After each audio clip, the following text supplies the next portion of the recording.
Kematangan spiritual itu dicirikan ketika kita tidak lagi sibuk mengubah orang lain, namun lebih fokus mengubah diri sendiri. Jadi orang yang matang secara spiritual itu perhatian utama dan pertama adalah dirinya sendiri. Saya ini masih kurang, saya ini masih lemah, saya ini masih butuh perbaikan. Nah, ini menunjukkan orang ini sadar dan matang secara spiritual. Tapi ada kan orang yang sebaliknya, sibuknya selalu nembak keluar. Orang itu ilmunya kurang, orang itu belum sadar-sadar, orang itu masih duniawi pikirnya, orang itu masih ambisius, selalu orang lain, orang lain. Tadi ada ciri-ciri yang saya sebut orang dewasa, orang macam-macam itu biasanya kan kita terus nembak keluar. Oh berarti orang itu belum dewasa. Oh berarti pimpinan yang itu nggak dewasa. Oke, kita selalu sibuk nembak orang. Orang yang spiritualitasnya matang itu fokusnya ke dirinya sendiri. Aku sudah dewasa apa belum ya? Aku ini tanggung jawab apa belum ya? Aku ini sadar diri, tahu diri enggak ya? Aku ini sabar atau siap menerima proses apa enggak ya?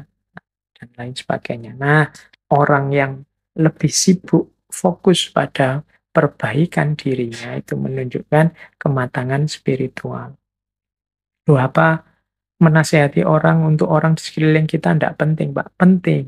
Tapi pertama-tama bereskan dirimu sendiri dulu. Itu menunjukkan kematangan spiritual. Nah, ciri yang kedua, menerima diri sendiri dan orang lain sebagaimana adanya. Jadi, kalau ini lanjutannya yang tadi ya, kenapa kita tidak harus sibuk dengan orang lain, ya kita terima saja orang lain apa adanya. Kenyataan bahwa orang itu beda-beda ya kita terima, termasuk menerima diri kita sendiri. Banyak orang yang sukanya memarahi dirinya sendiri, yang kecewa terhadap hidupnya sendiri, sehingga dia selalu mempressure, menekan dirinya. Itu kalau tidak hati-hati nanti dari stres bisa jadi depresi, nanti jadi sakit jiwa. Terimalah dirimu apa adanya, juga orang lain. Bahwa kamu kurang ya, bahwa kamu ada kelemahan ya, tapi itu tidak dijadikan alasan untuk membenci dirimu, apalagi mengusir dirimu dari dirimu sendiri. Terimalah dirimu.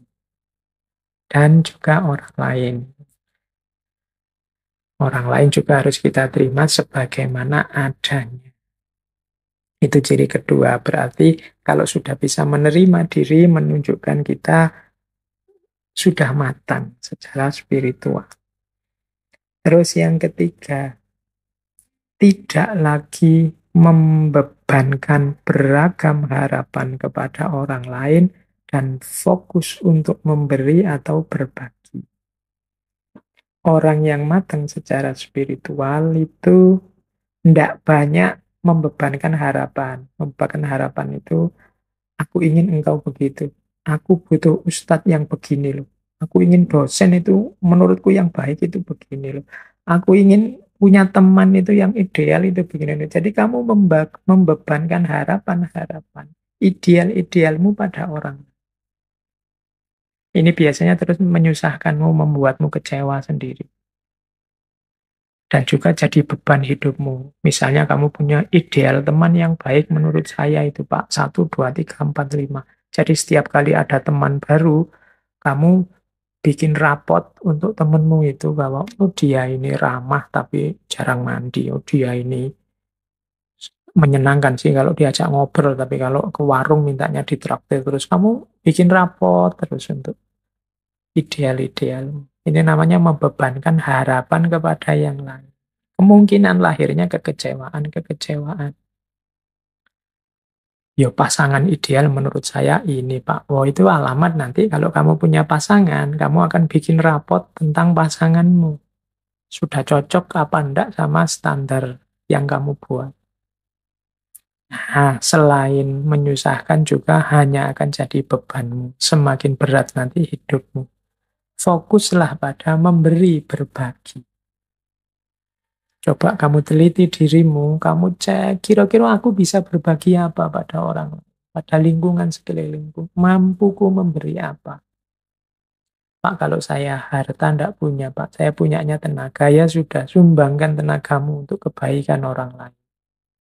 Pak, saya punyanya yo hanya ilmu yang sedikit-sedikit ini, Pak. Hanya ngaji ikro itu loh, Pak. Saya bisanya. Ya, sumbangkan kemampuanmu ngaji ikro itu. Berbagilah kemampuan ngaji ikro bagi yang belum bisa ngaji ikro. Jadi, sibuklah dengan apa yang bisa kamu berikan pada orang lain. Bukan pada apa yang kamu inginkan dari orang lain. Nah, ini orang yang semacam ini kategorinya berarti dia sudah matang secara spiritual. Jadi yang dia pikir hanya memberi dan berbagi pada yang lain, bukan mengharapkan meminta pada yang lain. Ini mengurangi beban hidup dan juga efek kecewa dan susah dalam hidup. Kemudian yang keempat, orang yang matang secara spiritual itu mengerti bahwa apapun yang ditanam, itulah yang dituai. Apapun yang dilakukan, itulah yang dinikmati.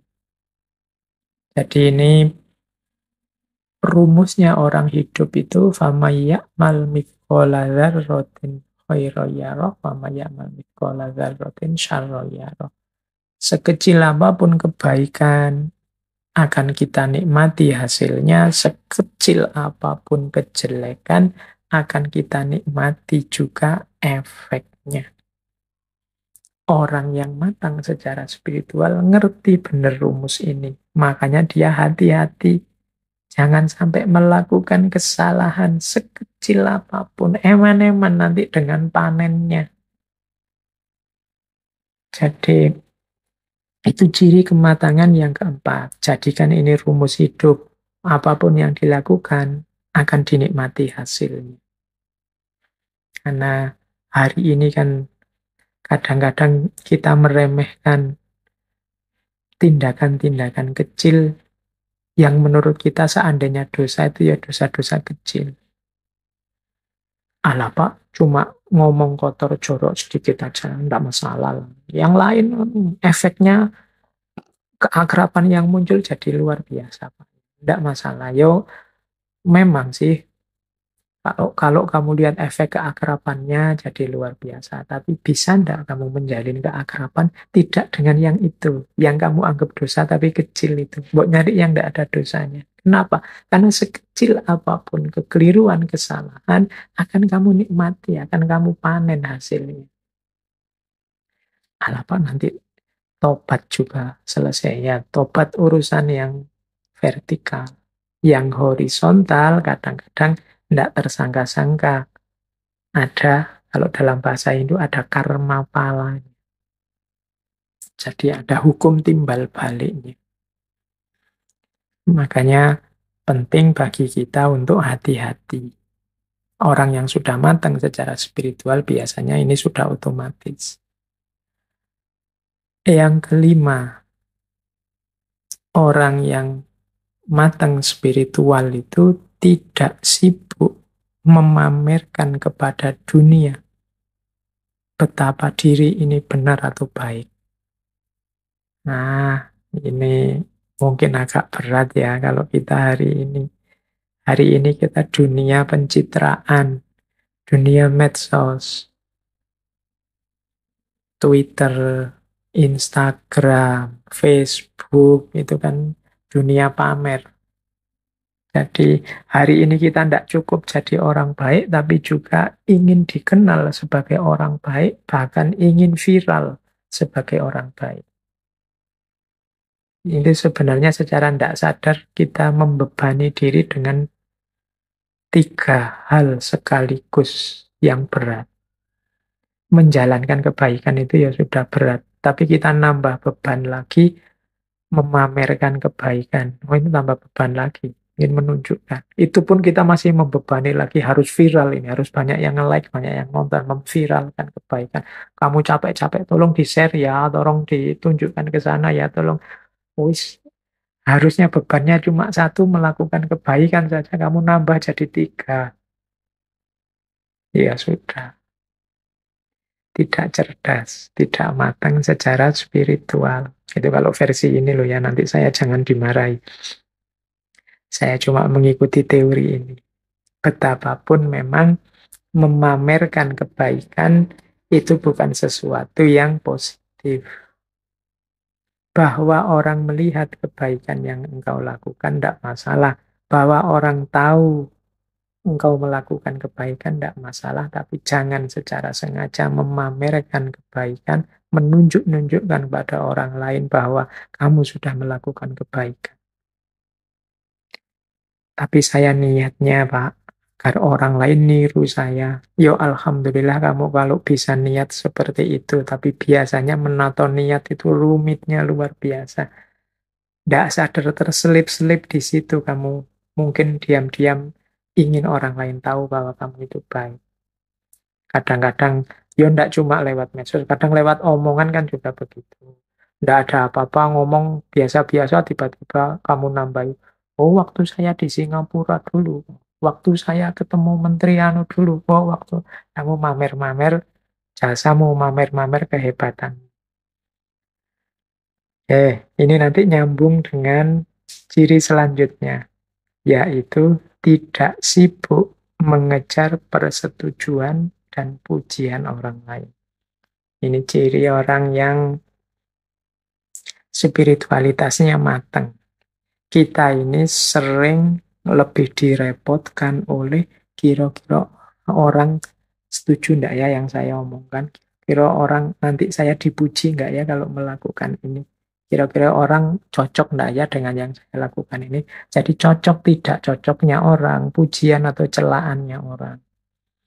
Ini sebenarnya menunjukkan kita tidak terlalu yakin dengan kebenaran atau kebaikan yang akan kita jalankan. Harusnya kalau kita sudah mantap, sudah yakin bahwa ini benar, ini baik, sudah saya yakin dasarnya ini kuat, pasti benar, pasti baik. Itu kita tidak akan repot lagi mengejar, mencari, menunggu pujian atau persetujuan orang lain. Terserahlah, monggo kalau ada orang setuju atau tidak setuju. Orang mau mencela juga tidak apa-apa, tapi saya yakin ini adalah benar dan baik. Nah, ini menunjukkan orang sudah matang secara spiritual. Kalau masih sibuk menunggu komentar orang lain, kemungkinan kita tidak terlalu yakin dengan kebaikan kita. Atau kalau tidak, saya yakin kok Pak.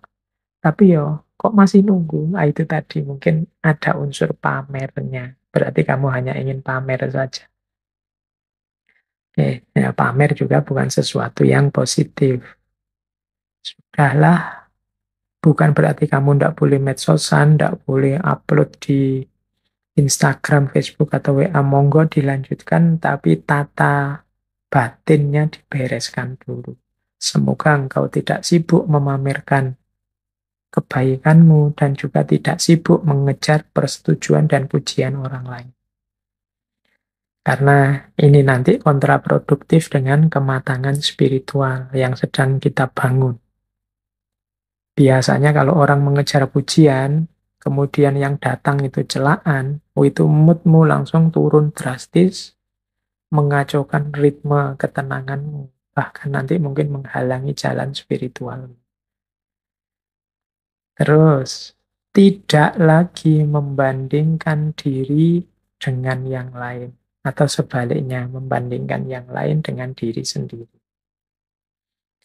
Banding-bandingan ini biasanya ciri orang yang tidak percaya diri, tidak yakin dengan kebenarannya, atau kalau membandingkan orang lain dengan diri sendiri, itu biasanya ciri orang yang sombong dan merasa benarnya sendiri.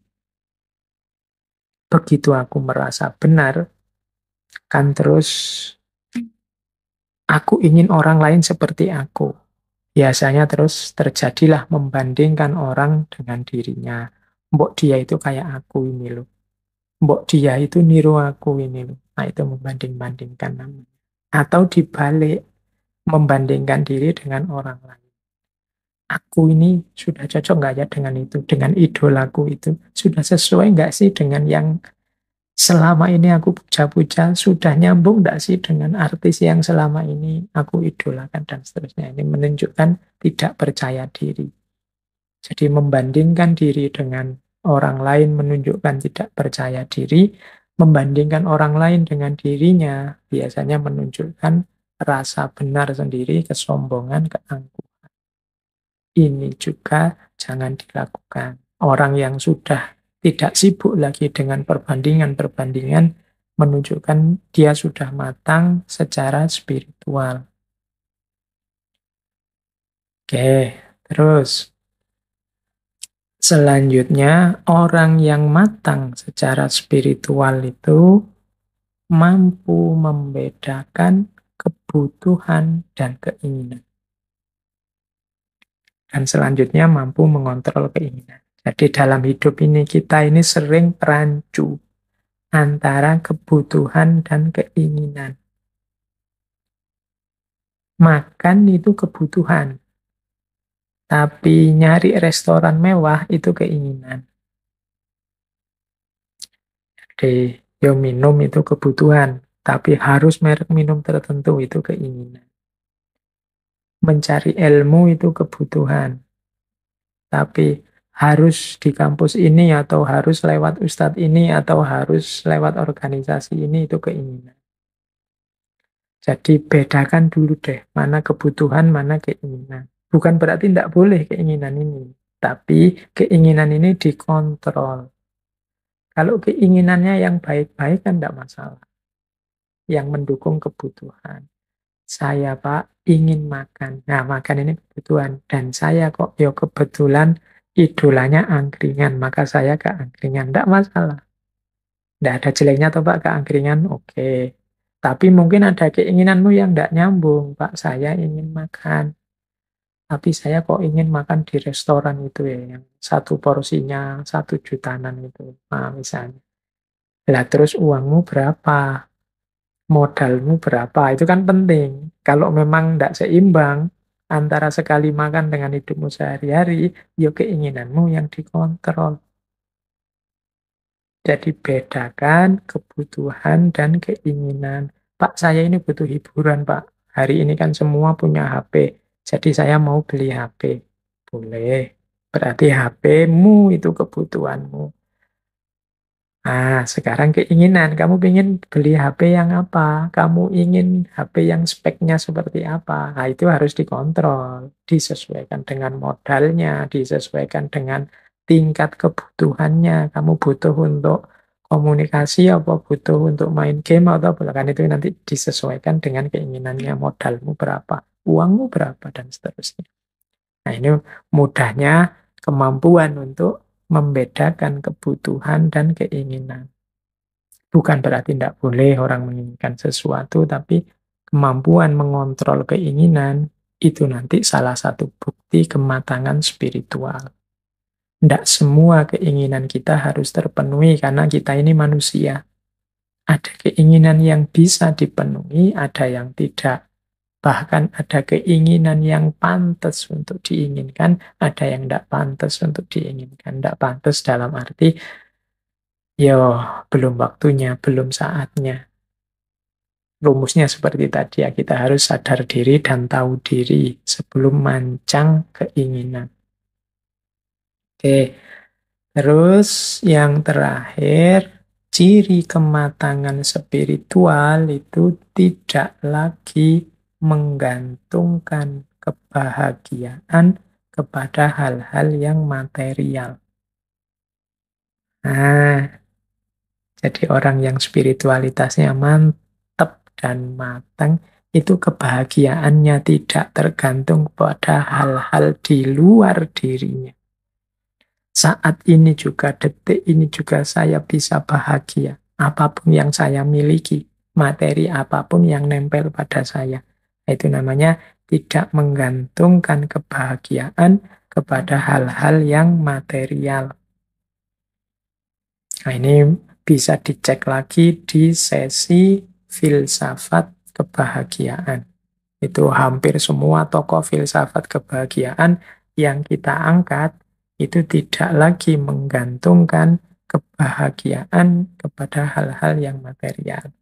Dan justru itulah cirinya kematangan spiritual. Baik, teman-teman, saya kira mungkin itu ya materi untuk malam hari ini. Sebagai catatan terakhir dari sesi kematangan beragama ini, pertama-tama harus kita sadari bahwa menuju kematangan beragama, kematangan spiritual, ini butuh proses.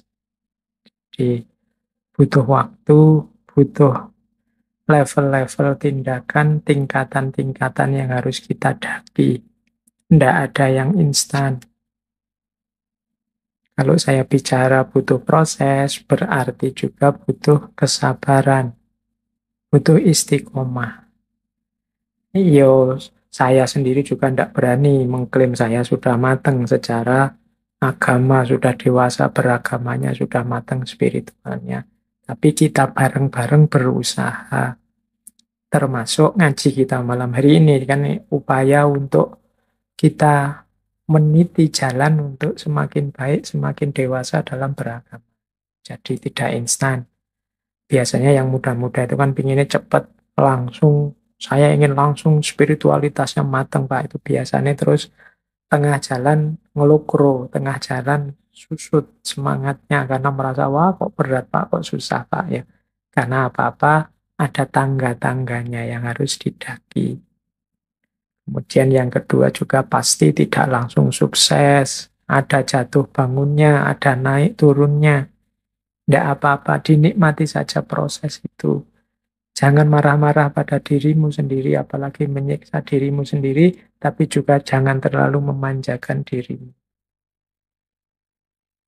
Jadi, bikin rencana-rencana, bikin strategi-strategi, biar kita bisa setahap demi setahap naik menuju kematangan dalam beragama, kematangan dalam spiritualitas kita.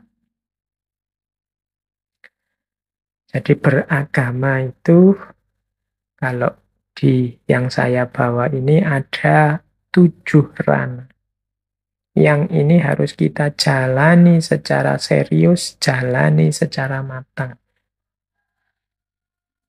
Jadi ada 7 wilayah. Jadi bagi yang ingin beragama serius, kalau dalam bahasa Islam, fisil mikafah, seutuhnya dan matang, penuhi 7 hal ini. Yang pertama apa? Doktrinal. Doktrinal itu berarti keyakinan, keimanan, kredo keimanan kita. Itu namanya doktrinal. Syahadat itu doktrinal. Saya yakin bahwa Allah satu-satunya Tuhan. Tidak ada Tuhan selain Dia, itu doktrinal. Bahwa Nabi Muhammad adalah Rasulnya. Itu namanya doktrinal, keyakinan. Ini harus kita jalankan secara serius. Tidak hanya mengucapkan syahadat, tapi juga menjalankan hidup yang syahadat. Hidup yang menomorsatukan Allah dan tuntunan Kanjeng Nabi Muhammad. Itu berarti implikasi doktrinalnya. Yang kedua, ritual. Jadi ibadah harus mau menjalani aktivitas-aktivitas peribadatan dalam agama. Nanti kapan-kapan kita bahas lagi tentang filsafat ibadahnya. Tapi sebagai bukti kematangan beragama seseorang adalah kesediaannya untuk menjalankan ritual, sholat, zakat, puasa, dan lain. Banyak, adalah tidak banyak ya, 1-2 yang tanya ke saya, Pak, apa sih gunanya sholat? Apa sih gunanya zakat? Apa sih gunanya puasa? Menurut saya kok tidak terlalu manfaat. Ada 1-2 teman yang dalam tanda petik bilangnya dalam pencarian. Kapan-kapan kita bahas tema ini serius ya tentang filsafat ibadah ini. Tapi ringkesnya saya mau tanya, Lah terus jeleknya apa sholat? Jeleknya apa zakat, berbagi ke fakir miskin? Jeleknya apa puasa? Itu pertanyaan debatnya bisa ke arah sana. Kemudian kalau tadi kamu komitmen bahwa Allah adalah penguasa alam semesta, Allah adalah Tuhan kita, Allah adalah kita bersaksi Dia satu-satunya yang berhak ngatur kita, memerintah kita. Sementara sudah jelas lewat keimanan kita bahwa Allah memerintahkan kita untuk melakukan ibadah-ibadah tertentu, masa kita mau nawar? Kemudian sering juga saya ilustrasikan, ya ketemu Allah itu bisa dari banyak jalur, lewat banyak jalan, tapi ada jalan yang Allah sendiri menyuruh kita menemuinya lewat jalan itu. Dari ranah akhlak dan adab, ya kalau kita mau menemui seseorang, harusnya lewat jalan, lewat jalur yang diridhoi, diinginkan oleh yang punya rumah. Nah, ini bisa logika ritualnya. Ini juga menunjukkan kematangan beragama. Yang ketiga, moral. Bukti paling sederhana seseorang komitmen dengan agamanya itu moral. Penjelasannya sudah banyak. Saya tidak akan berpanjang lebar kalau tentang moral ini. Akhlak, adab, itu kunci tegaknya agama. Yang keempat, intelektual. Orang beragama harus terus semangat, terus mengupayakan dirinya agar pinter, wawasannya semakin luas, semakin komprehensif, semakin utuh. Semakin rendah ilmu, biasanya semakin sukar untuk orang dewasa dalam beragama. Kenapa? Dia semakin sempit wawasannya, semakin tidak komprehensif. Semakin mengklaim dirinya satu-satunya yang paling benar, satu-satunya yang paling baik. Nah, ini intelektual. Bahkan ada teori, namanya teori taskhir. Teori taskhir itu pandangan yang bilang bahwa orang itu harus mampu menaklukkan alam. Menaklukkan alam itu ya bekalnya ilmu. Dan orang yang kurang ilmu biasanya tauhidnya juga tidak bisa memuncak. Kenapa? Karena orang yang kurang ilmu tidak bisa menaklukkan alam tadi. Justru dia ditaklukkan, merasa gentar di hadapan alam. Makanya zaman dulu ada orang mungkin kagum, takut sama laut, khawatir misalnya tenggelam di laut, khawatir kena air tsunami, macam-macam. Terus ada ritual-ritual untuk dalam tanda petik nyembah dewa air, ritual untuk nyembah pohon zaman dulu, zaman-zaman primitif. Itu kan kalau pakai teori sosiologi agama, antropologi agama, antara lain karena merasa takut, merasa tidak berdaya di hadapan alam. Nah, itu kuncinya sebenarnya kan di dimensi intelektual ini. Pinterlah. Begitu kamu ngerti ilmunya, kamu ngerti sekarang. Oh, enggak perlu ditakuti. Enggak perlu kita merasa lemah, merasa tidak berdaya di hadapannya. Rahasianya ini toh.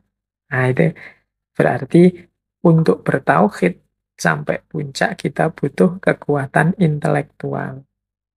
Beragama kita butuh ilmu. Ini dimensi intelektual. Nah, kemudian juga dimensi sosial. Dimensi sosial ini ya hubungannya dengan relasi kita dengan sesama, relasi kita dengan orang lain. Harus juga baik.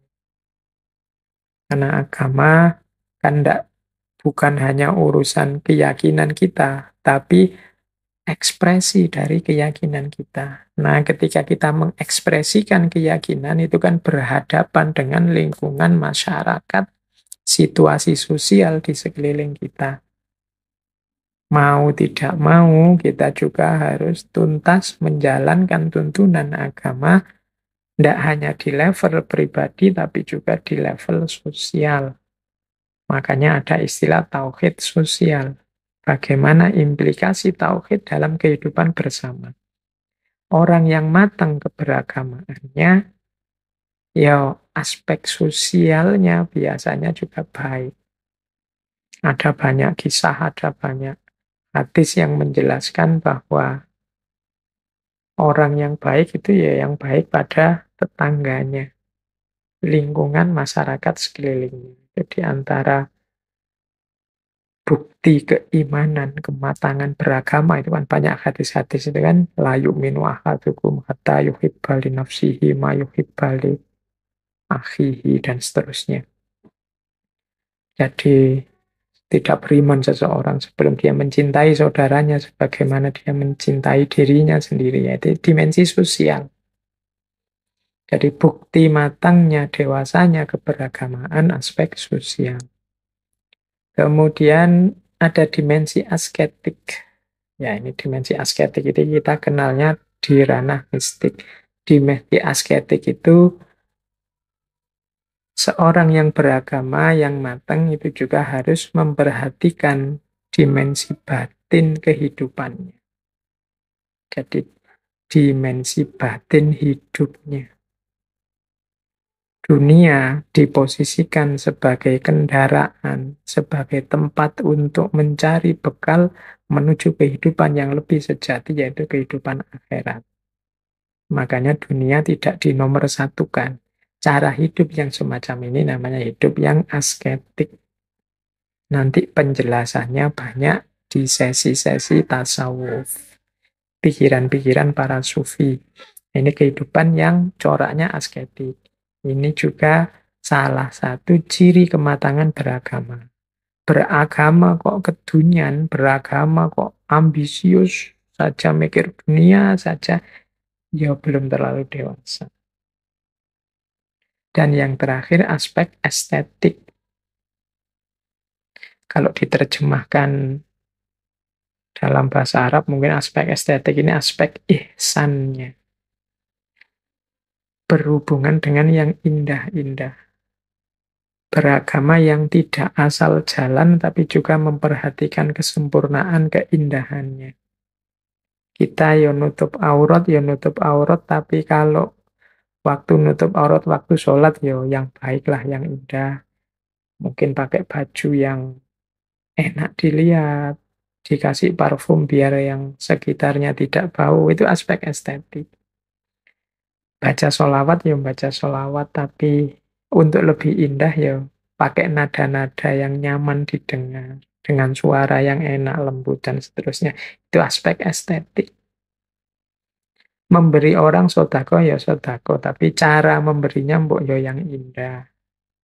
Kalau dalam Al-Quran, ada orang sodako dengan cara yang tidak indah kan disindir. Qaulun ma'rufun wa maghfiratun khairum min sodakotin yatba'uha adha. Kata-kata yang baik dan penuh maaf itu lebih baik daripada pemberian tapi dengan caci maki. Tidak indah. Orang beragama yang matang itu kata-kata dan perbuatannya indah. Ini hubungannya sama rasa. Bisa kembali lagi ke sesi-sesi ketika kita membahas estetika. Oke, kita lanjutkan. Menurut saya, di antara cirinya orang yang matang beragama, itu orang yang takwa. Ini saya ambil dari surat Ali Imran 133, 134. Jadi di situ kan disebut ciri-cirinya orang yang bertakwa. Wasari'u ila maghfiratim mir rabbikum wa jannatin arduhas samawati wal ard uiddat lil muttaqin. Dan bersegeralah menuju ampunan dari Tuhanmu dan surga yang luasnya seluas langit dan bumi, uiddat lil muttaqin, yang dijanjikan pada orang-orang yang bertakwa. Nah, ayat selanjutnya 134 ini kan cirinya orang takwa. Dan menurut saya inilah orang beragama yang matang. Apa cirinya? Yang pertama, alladzina yunfikuna fissarra'i wadharra'i. Orang yang beragamanya matang itu orang yang mau berbagi dengan sesamanya.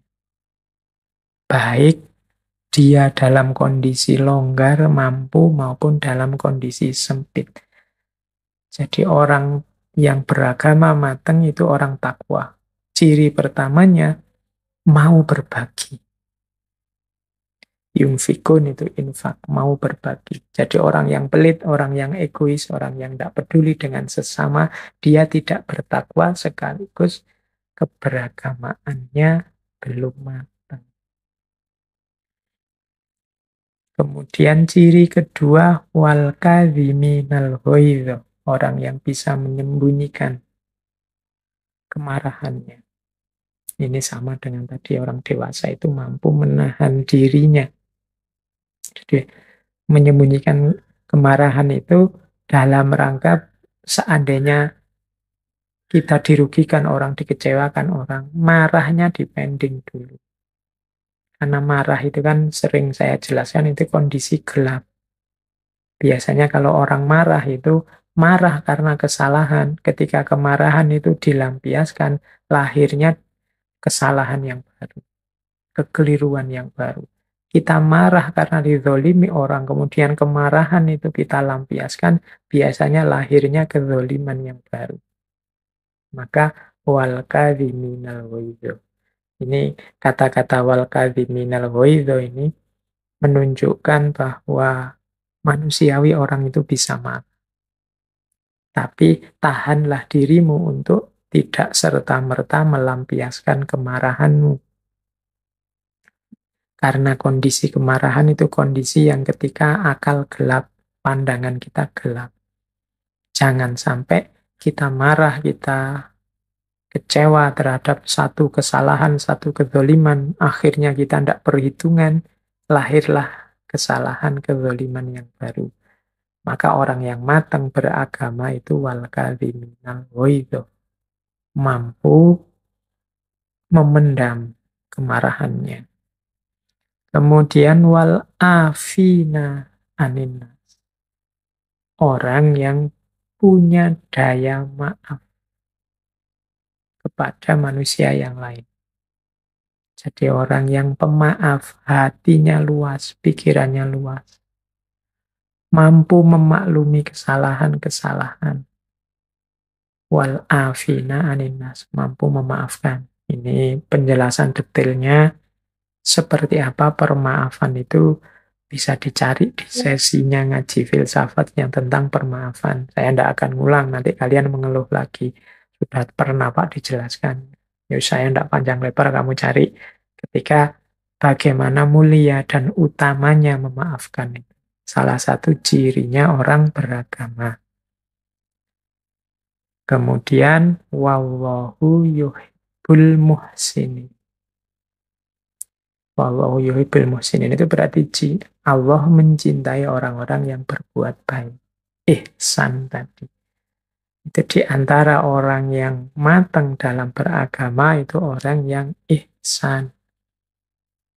Jadi menyempurnakan kebaikannya. Tidak sekedar melakukan kebaikan yang wajib dia jalankan saja, tapi dia nambah-nambah kebaikan sebanyak mungkin yang dia mampu. Itu seorang muhsin. Itu menunjukkan orang yang matang dalam beragama. Jadi beragama matang itu punya korelasi dengan tingkat ketakwaan. Semakin seseorang bertakwa, semakin matang, semakin dewasa harusnya dia dalam beragama. Mau berbagi, tidak disetir oleh kemarahan, mudah memaafkan, dan selalu menebar kebaikan. Ini orang dewasa beragama sekaligus orang yang bertakwa. Terus,